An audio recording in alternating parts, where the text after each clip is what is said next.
Hey everyone, it's Joy here, and today's video is part of the Card Crafters Collaborative for Fresh Beginnings. So I created a card with a ton of flowers on it because to me, once these flowers start blooming in spring, it's kind of a new beginning, a new year of fun things. We're going to create a background using Cloud Whip and then these new inks that does have a coordinating color Stickles from Ranger Ink. This is called Beach Cruiser. I think this color is so pretty, but I'm going to use the re-inker. This is a newer release of theirs and they have a few other colors as well. I will have all of my products listed and linked for you guys below. And I'm going to show a technique here with the texture paste, and I'm also going to show you how I'm going to ink blend with detail brushes on my flowers to give them some extra detail, almost kind of like what you would get if you were using some markers or something, but we're going to use these mini detail brushes to help us get that look. So that's what we're going to be doing in this video today. Okay, so I added 1 drop of ink, then 2, then 3, then 4 to each of my 4 piles here. This is Cloud Whip from scrapbook.com. I'm going to blend this nicely. Obviously, I want to have 4 colors, different darkness of the same color of this Beach Cruiser ink. So the last 2 piles I do end up adding a little bit more ink to them so that it's separate from the first 2 piles. Once I get that where I want to, we are going to create 2 backgrounds. I actually only end up using the second one because I like how I laid that one out differently. I put a lighter color on either side of this specific dark color right here, and I liked the second one better. So what we're going to do is just put this texture paste on our background. Now I will say I did go a little bit thicker than I think I would have liked to, only because it just took a lot longer to dry. But at the same time, you do want to have some areas that are thicker. You don't want it like wafer thin, because we are going to add a stencil on top of this and have that stencil make an impression in our texture paste.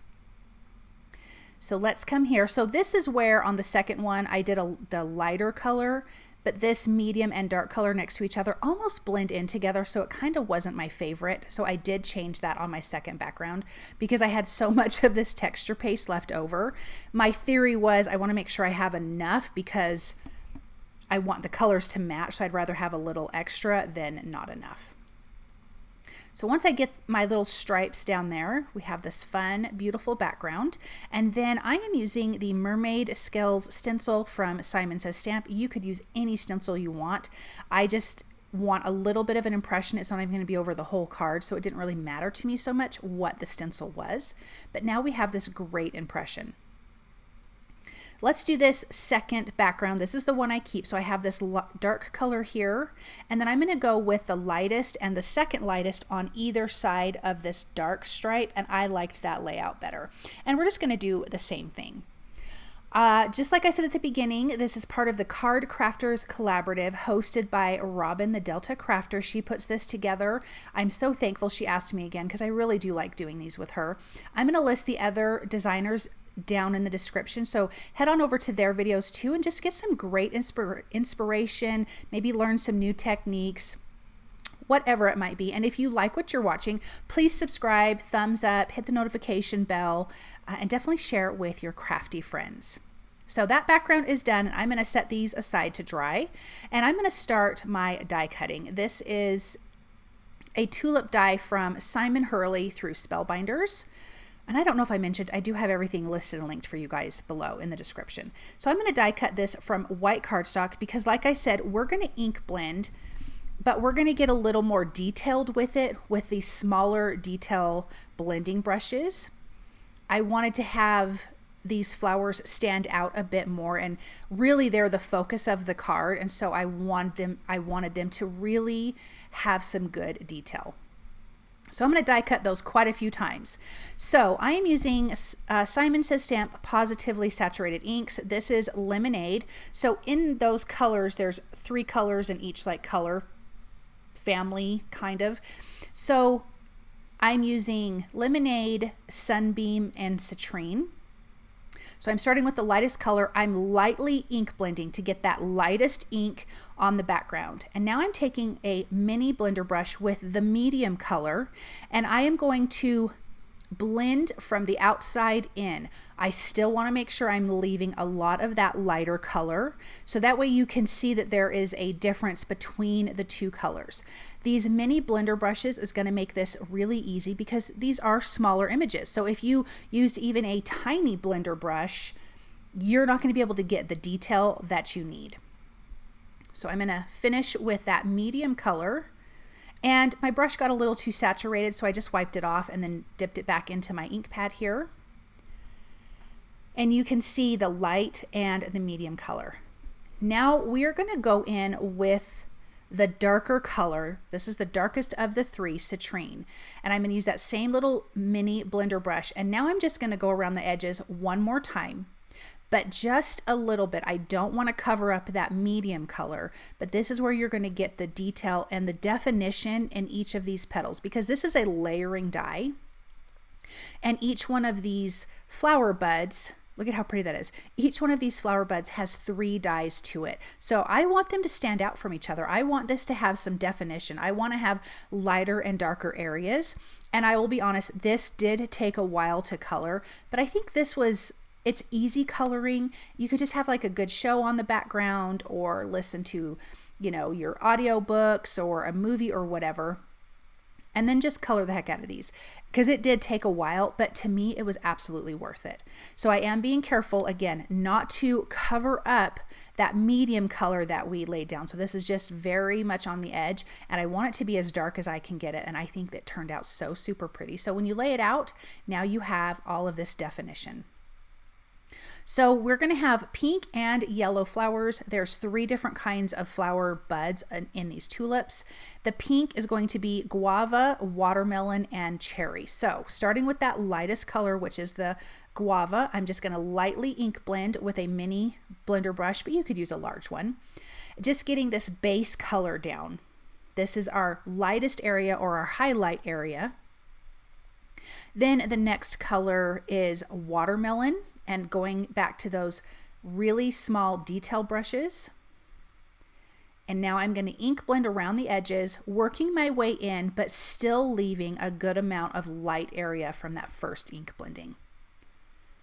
And this is again going to give us definition on our flowers. They're going to pop off the background. It's not just this one color that you get from ink blending, but you're still ink blending, and anybody can do this.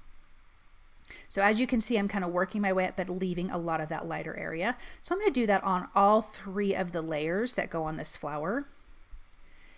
It really is super easy, and I'm really happy with how they turned out. And if you're not someone who, you know, not everyone wants to color with alcohol ink markers, or it might feel intimidating, but this is kind of how I do my alcohol ink markers too. I tend to work the reverse. I start with my darker, then medium, then light, but it's the same concept. Okay, let's go into our darkest color, the cherry, and I'm just going to add it to the very outside, making sure to not cover up that medium color. I still want to make sure I leave enough of that. If you did cover it up though, you could go back in with the medium and kind of blend it out. But I really want those edges to be defined with this dark color. So I'm almost rubbing on the outside edge of the die cut as well, which is going to give that definition. So I'm going to do this for all of my flowers. I'm not going to do it all on camera because, like I said, it did take me a while, but it was so worth it. We have our green stems here. I'm just ink blending the stems with the darkest green, which is field green. I'm just going to quickly ink blend those, but we do have some leaves. And so I'm going to do the same concept of lightly blending with the lightest color of green, which I used Sprout here. Then Fairway for the medium color and Field for the darkest. And I'm going to do the same exact thing like I did with my flowers. So coming in with that medium color and just ink blending on the sides, really being careful to not cover up all that lighter color. This really is so easy to do, and it was kind of relaxing because once you know how you're doing it in what order, you don't really have to think about it too much. So you can just kind of listen to something in the background and But look at the detail this gives it, and then these leaves just kind of pop and stand out, and they have much more character than just that flat color. Let's finish up this last leaf here. And then we can start putting this card together. Oh, first we have to adhere our flowers. I was wrong. Let me show you a few of these first, but look at how pretty they look. I think they look so alive, and I love that. So let's add a little bit of liquid glue. I like to add it to the bottom of my layering dies like this, especially for flowers and things. I like that the top is not adhered down. It gives it a little more of that 3D look. And then you can just put these guys in place. And we have these beautiful tulips. We have all of the greenery done. We're just gonna glue these together, and then we can put our card together. So you definitely wanna hang out for that, because the card, when it's finished, is just stunning. I think it turned out so pretty. Let's adhere our buds to our stems here, and I like that it has that circle at the top, so it has something that your buds can really hold on to. So I laid out my base layer of flowers. I originally thought I'm just going to put a little bit of liquid glue behind all of them because I liked the way they were laying out. You can see some of them are crossing over others, some of them are on top of each other. It just kind of feels natural and organic, and I really liked that. Then I decided I'm going to put a few with, or I'm going to have a few have some foam adhesive because I like foam adhesive. So I'm going to take a couple of these, and we're going to add another layer of this. So I definitely want to show you kind of my thought process of how I'm doing this.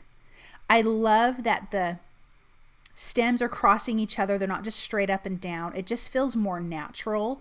Like when you're holding a bouquet of flowers, some of them do that. You know, they bend to the side. They're not all just straight up and down. And so that was really my thought process and how I wanted this to look.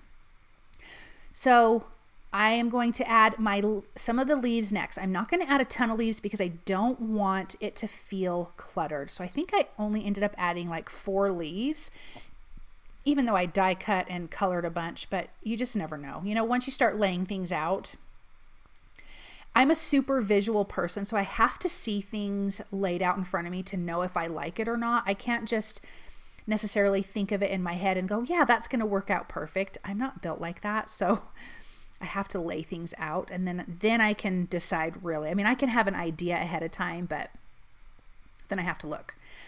Okay, let's cut off the bottom. I'm not cutting anything off the sides or the top, just the bottom. And we're going to add a couple more flowers at the bottom here. I think bringing those in, letting them overlap, really finishes off the bottom left side of that card. And it doesn't look like there's too many flowers. I think it's perfect. So I think I ended up using all of the die cuts that I did, all the flowers. So foam adhesive behind both of those. I want those to overlap, trim that excess off.